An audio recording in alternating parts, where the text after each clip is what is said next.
Kani siya mga ka-agree, next week mag 1 month old na ni.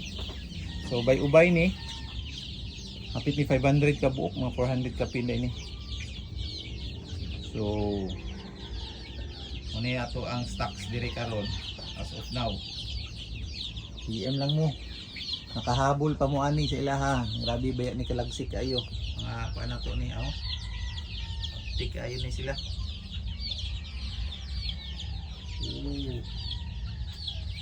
3 weeks old. Kabakuna na ni.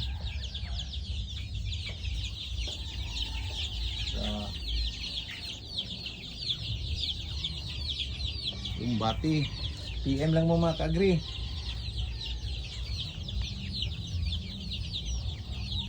Napod tayo 1 day old dire. Ano yun?